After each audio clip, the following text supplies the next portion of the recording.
Bollywood silver screen presenting Lion. इस कहानी की शुरुआत में एक बच्चे को दिखाया जाता है जिसका नाम सरू है।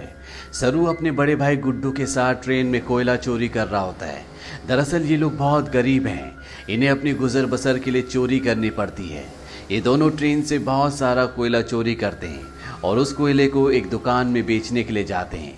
उसी दुकान में जलेबियां भी बन रही होती है। सरू अपने बड़े भाई से कहता है कि मुझे जलेबी खानी है। उसका बड़ा भाई कहता है कि एक दिन मैं तुम्हें जलेबी ज़रूर खिलाऊंगा। उसके पास इतने पैसे नहीं है कि वो अपने छोटे भाई को जलेबियां खिला सके। सरू कहता है कि एक दिन हम दुकान की सारी जलेबियां खरीद लेंगे। अब कोयले के बदले में थोड़ा सा दूध दिया जाता है और ये दोनों भाई खेलते हुए अपने घर वापस पहुंच जाते हैं, जहां पर सरू और गुड्डू की एक छोटी बहन भी है। ये तीनों अपनी माँ के साथ रहते हैं। सरू की माँ अपने दोनों बच्चों से पूछती कि वो दूध कहाँ से लेकर आए, लेकिन वो इस बात का कोई भी जवाब नहीं देते। उसी रात को सरू का भाई गुड्डू काम पर जा रहा होता है। सरू कहता है कि मैं भी तुम्हारे साथ काम पर चलूंगा। उसका भाई कहता है कि तुम मेरे साथ नहीं चल सकते क्योंकि काम पर बोरियां उठानी पड़ती है और इस काम के लिए तुम बहुत छोटे हो। सरू अपने सिर के ऊपर चेयर उठाकर दिखाता है, साथ ही साथ वो साइकिल भी उठाने की कोशिश करता है। सरू कहता है कि मैं कोई भी काम कर सकता हूँ। सरू की जिद करने पर उसके भाई को उसे अपने साथ ले जाना पड़ता है। ये दोनों के दोनों एक ट्रेन स्टेशन पहुँचते हैं। सरू अपने भाई गुड्डू की गोद में ही सो जाता है। उसका भाई उसे उठाने की कोशिश भी करता है पर सरू बहुत छोटा है, उसे बहुत नींद आ रही होती है। वो कहता है कि मुझे सोने दो। सरू का भाई गुड्डू उसे एक बेंच पर लिटा देता है और कहता है कि मैं कल सुबह काम कर कर वापस लौट जाऊंगा, तुम यहीं पर रहना। जाने से पहले सरू अपने भाई को कहता है कि जब तुम लौटोगे तो जलेबी लेकर आना। वो कहता है कि ठीक है। सरू कहता है 2000 जलेबियां। इसके बाद उसका भाई गुड्डू काम पर चला जाता है। कुछ ही देर बाद जब रात और भी गहरी हो जाती है, स्टेशन पूरी तरह से खाली हो जाता है। इस पूरे स्टेशन पर सिर्फ एक ही बच्चा होता है और वो होता है सरू। सरू वहीं प्लेटफॉर्म पर खड़ी एक ट्रेन में जाकर बैठ जाता है। कुछ ही देर बाद उसे नींद आ जाती है। सुबह जब उसकी नींद खुलती है तो ट्रेन चल रही होती है। सरू ये देखकर घबरा जाता है और ट्रेन में चारों तरफ भागता है। वो अपने भाई को आवाज भी देता है, साथ ही साथ वो ट्रेन के दरवाजे खोलने की भी कोशिश करता है पर दरवाजे पूरी तरह से लॉक्ड होते हैं। इसीलिए ट्रेन के कई बार रुकने के बाद भी वो ट्रेन से बाहर नहीं निकल पाता। ट्रेन की बोगी पूरी तरह से खाली है। सरू भूखा प्यासा इस ट्रेन में फंस चुका है। कुछ दिन का सफर तय करने के बाद ट्रेन कलकत्ता वेस्ट बंगाल पहुंच जाती है, यानी सरू के घर से 1600 किलोमीटर दूर। सरू मध्य प्रदेश के खांडवा डिस्ट्रिक्ट से है। वो स्टेशन पे उतरता है जहाँ पर बहुत ज़्यादा भीड़ होती है। वो टिकट काउंटर पर जाता है और कहता है कि मुझे अपने घर जाना है, पर यहाँ पर सब बंगाली में बात कर रहे होते हैं। सरू को किसी की बात समझ में नहीं आती। वो वहीं स्टेशन पर बैठे अपने जैसे कुछ बच्चों के साथ जाकर बैठ जाता है जिनके पास कोई भी घर नहीं होता। पर कुछ ही देर बाद यहाँ पर कुछ लोग आते हैं जो उन बच्चों को उठाकर अपने साथ ले जा रहे होते हैं। सरू किसी तरह से वहाँ से भाग जाता है और वो एक बार फिर से रात के अंधेरे में इस बड़े शहर में पूरी तरह से अकेला है। उसे बहुत भूख भी लगी होती है। तभी उसे देवी माता की एक मूर्ति दिखती है। वो देवी माँ को नमन करता है और देवी माँ के चरणों में जो प्रसाद होता है वो उस प्रसाद को खाता है। अगली सुबह सरू ट्रेन ट्रैक पर चल रहा होता है क्योंकि वो अपने घर जाना चाहता है। तभी यहाँ पर एक औरत आती है जिसका नाम नूर होता है। वो सरू से पूछते कि तुम्हारा घर कहाँ है। वो कहता है कि गणेश तल्ले। ये मध्य प्रदेश में इतना छोटा गांव होता है जिसके बारे में किसी को कुछ नहीं पता होता। नूर उसे अपने घर ले जाती है, उसे खाना खिलाती है, नहलाती है। वो कहती है कल सुबह एक आदमी आएगा जो तुम्हारी मदद करेगा, वो तुम्हें तुम्हारी मम्मी से मिलवा देगा। अगली सुबह यहाँ पर रामा नाम का एक आदमी आता है। वो सरू की पूरी बॉडी चेक करता है और नूर को धीरे से कहता है कि तुमने बहुत अच्छे से काम किया, उन्हें ऐसी लड़के की तलाश थी। सरू को इन दोनों पर शक हो जाता है, इसीलिए वो मौका देखकर इस घर को छोड़कर भाग जाता है। सरू अपने कई दिन हावड़ा ब्रिज के आसपास गुजारता है। उसे हमेशा अपनी मम्मी की याद आती है कि किस तरह से उसकी मम्मी पत्थर तोड़ा करती थी और वो अपनी मम्मी की मदद किया करता था। सरू अपनी मम्मी से बहुत प्यार करता है पर अब वो यहाँ से 1600 किलोमीटर दूर है जिसके बारे में सरू को कुछ भी नहीं पता। सरू को इसी तरह से यहाँ पर 2 महीने बीत जाते हैं और एक सुबह जब बारिश हो रही होती है तो वो एक कैफ़े के बाहर बैठा होता है। कैफे के अंदर एक लड़का कॉफी पी रहा होता है और बाहर से सरू उसकी नकल उतार रहा होता है। वो लड़का बाहर आता है और सरू को कुछ खाने के लिए देता है। इसके बाद वो सरू को अपने साथ पुलिस स्टेशन ले जाता है। वो बताता है कि इस लड़के को बांग्ला बोलनी नहीं आती है, हिंदी में बात करता है। जब मैंने इससे पूछा कि कहाँ से है तो इसने बताया कि ये गणेश तल्ले से है। इस जगह के बारे में ना लड़के को ना ही पुलिस वाले को कुछ पता होता है, क्योंकि ये मध्य प्रदेश में एक बहुत छोटा सा गाँव है। लड़का सरू से उसकी मम्मी का नाम भी पूछता है। सरू कहता है कि मेरी मम्मी का नाम अम्मी है। दरअसल उसे अपनी मम्मी का नाम नहीं पता होता। पुलिस उसके पेरेंट्स को ढूंढने की बहुत कोशिश करती है, पर सरू के घर का, उसके गांव का, उसके परिवार का कुछ भी पता नहीं चलता। इसीलिए पुलिस उसे एक अनाथ आश्रम में भेज देती है। सरू 3 महीने वहां पर गुजारता है और 3 महीने के बाद सरू से एक लेडी मिलने आती है जिसका नाम मिसेस सूद होता है। वो सरू को बताती है कि पिछले 3 महीनों से हम तुम्हारी अम्मी को, तुम्हारे परिवार को ढूंढने की कोशिश कर रहे हैं, पर कुछ भी पता नहीं चला। हमने न्यूज़पेपर में इश्तिहार भी दिया, जिस न्यूज़पेपर को हर रोज 1.5 करोड़ लोग पढ़ते हैं, पर इसका भी कोई फायदा नहीं हुआ। सरू कहता है कि मेरा घर यहाँ से बहुत दूर है, मैं अपनी अम्मी के पास, गुड्डू के पास जाना चाहता हूँ। मिसेस सूद कहती है कि हमने हर जगह तलाश करने की कोशिश की, अब इंतजार का कोई फायदा नहीं है। एक ऑस्ट्रेलियन कपल है जो तुम्हें अडॉप्ट करना चाहता है, वो बहुत अच्छे लोग हैं, उनके साथ तुम बहुत खुश रहोगे, तुम्हें ऑस्ट्रेलिया जाना होगा।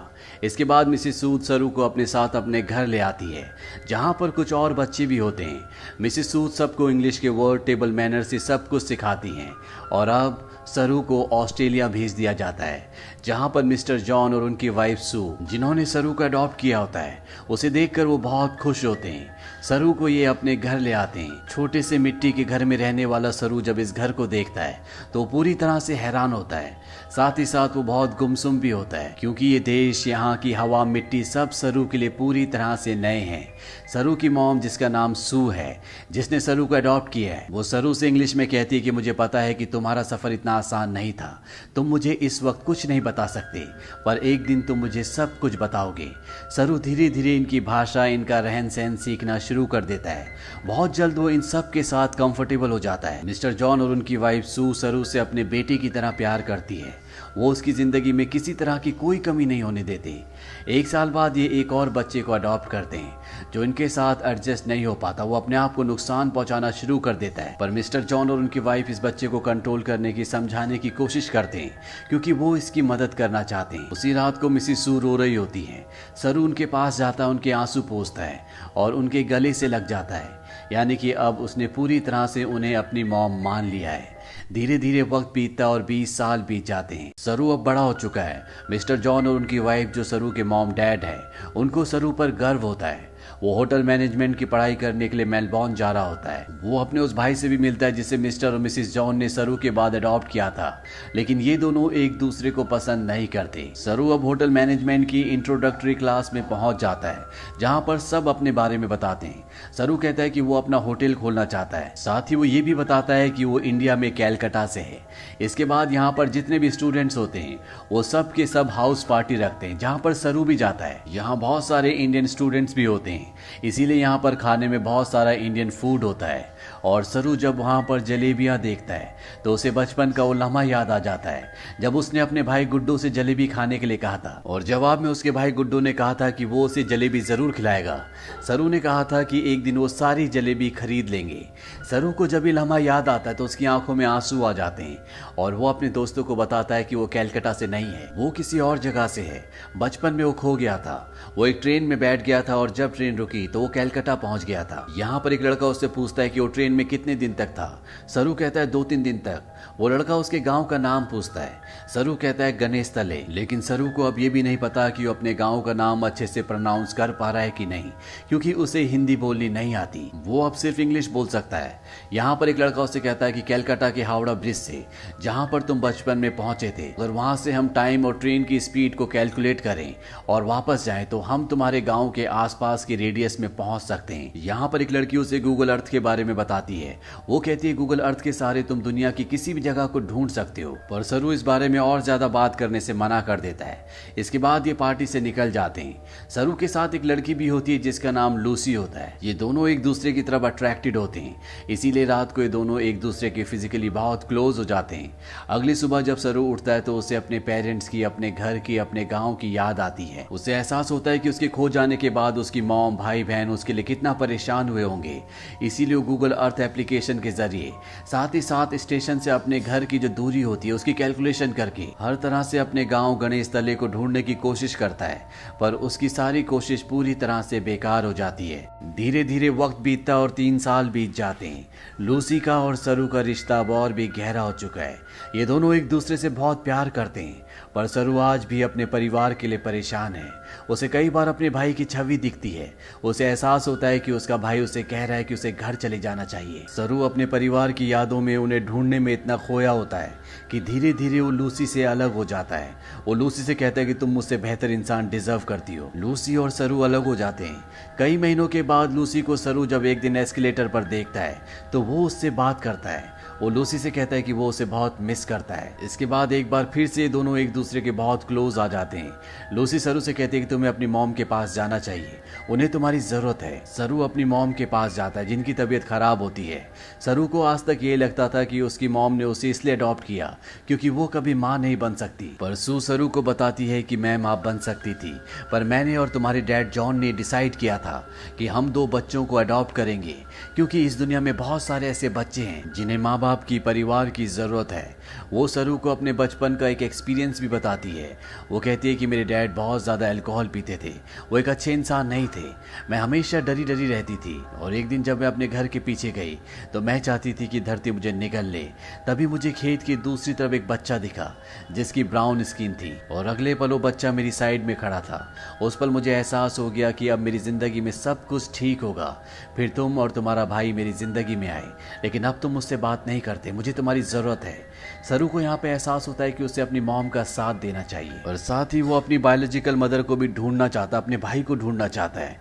इसीलिए एक बार फिर से वो गूगल अर्थ पर अपने गांव को ढूंढने की कोशिश करता है, और जब वो इंडिया के अलग अलग हिस्सों को जूम करके देखता है तो उसे वो जगह दिख जाती है जहाँ पर उसकी मॉम पत्थर तोड़ा करती थी। इसके बाद वो धीरे धीरे आसपास के पूरे एरिया को सर्च करता है और उसे अपना गाँव, जिसका नाम गणेश तलाई है, वो मिल जाता है। उसे पता चल जाता है कि उसका गांव मध्य प्रदेश के खांडवा डिस्ट्रिक्ट में है। इस बात से बहुत खुश होता है। वही बात लूसी को और अपनी मॉम को भी बताता है। उसकी मॉम भी उसके लिए बहुत खुश होती है, क्योंकि उसकी मॉम और उसके डैड चाहते हैं कि वो इंडिया जाकर अपने परिवार से मिले। सरू अब भारत आ जाता है और वो उस जगह पहुंच जाता है जहां पर उसने अपना बचपन बिताया था। वो धीरे धीरे बचपन की यादों से आगे बढ़ता हुआ उस घर तक पहुंच जाता है जहां पर बचपन में वो अपनी मॉम, अपने भाई और अपनी बहन के साथ रहा करता था। पर अब इस घर में कोई भी नहीं रहता। वो आस पड़ोस से पूछने की कोशिश भी करता है, पर उसकी भाषा किसी को भी समझ नहीं आती, और ना ही अब वो हिंदी समझ सकता है। तभी वहां पर एक आदमी आता है जिसे इंग्लिश आती है। सरू उसे अपने भाई का और अपनी बहन का नाम बताता है। उससे पूछता है कि जो परिवार पहले इस घर में रहता था अब वो कहाँ चला गया, पर वो आदमी उसकी बात का जवाब नहीं देता, वहां से चला जाता है। पर कुछ ही पलों के बाद वो लौट कर आता है और सरू को इशारा करता है।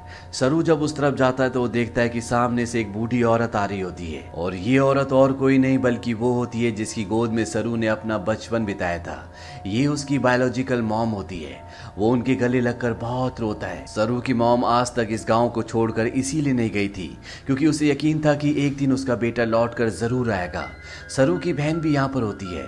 वो अपनी बहन को अपने गले से लगा लेता है, पर सरू अपने भाई से मिल नहीं पाता। उससे पता चलता है कि जिस रात वो अपने भाई के साथ काम पर गया था, पर सरू को नींद आ रही थी, इसीलिए उसके भाई ने उसे बेंच पर सुला दिया था। और जब उसका भाई जा रहा था तो सरू ने अपने भाई से कहा था कि सुबह जलेबी लेकर आना। उसी रात को उसके भाई गुड्डू की एक ट्रेन दुर्घटना में मृत्यु हो गई थी।